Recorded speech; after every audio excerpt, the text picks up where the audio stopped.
हज़रत खालिद बिन वलीद रौज़ी की कहानी उनकी बहादुरी और ईमान की एक अनोखी मिसाल है। चलिए इसे एक कहानी के रूप में देखते हैं। अल्लाह की तलवार। खालिद बिन वलीद रज़ी। रेगिस्तान की तपती रेत पर एक घुड़सवार अपनी धुन में चला जा रहा था। उसके चेहरे पर ऐसा रौब और आंखों में ऐसी चमक थी कि दुश्मन उसे दूर से देखकर ही कांप उठते। ये खालिद बिन वलीद थे, वो योद्धा जिसे इतिहास ने कभी हारते हुए नहीं देखा।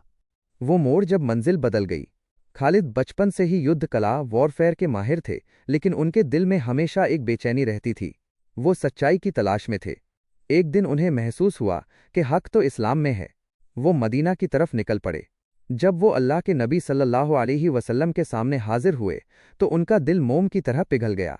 उन्होंने इस्लाम कबूल किया और वादा किया कि अब उनकी तलवार हमेशा हक के लिए उठेगी। जंगे मौता। जब मौत भी थर्रा उठी, असली इम्तिहान जंगे मौता में आया। मुसलमानों की तादाद सिर्फ 3000 थी और सामने 2 लाख की विशाल रूमानी बिज़ैंटीन फौज खड़ी थी। एक एक करके मुसलमानों के तीनों सेनापति शहीद हो गए। तब खालिद ने परचम झंडा थामा।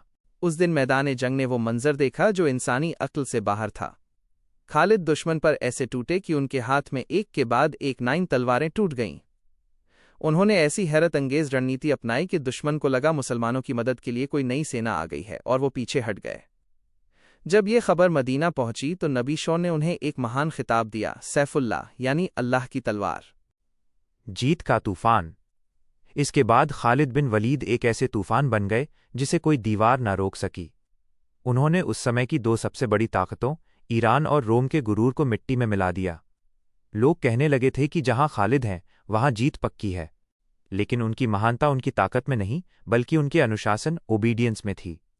जब हज़रत उमर रज़ी ने उन्हें सेनापति के पद से हटाया तो उन्होंने बिना किसी शिकायत के एक आम सिपाही बनकर लड़ना मंजूर किया।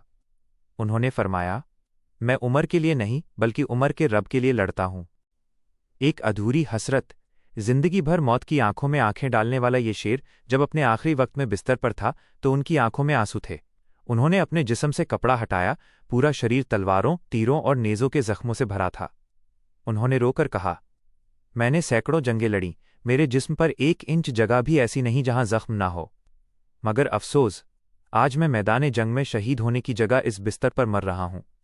तब उनके एक साथी ने उन्हें तसल्ली देते हुए कहा, तारांकन, आप गम न करें, आप अल्लाह की तलवार हैं। क्या ये मुमकिन था कि अल्लाह की तलवार किसी दुश्मन के हाथ से मैदान में टूट जाती? अल्लाह ने आपको सिर्फ फतह जीत के लिए ही बनाया था। नतीजा। खालिद बिन वलीद की ये कहानी हमें सिखाती है कि असली ताकत हथियार में नहीं बल्कि ईमान और इरादे में होती है।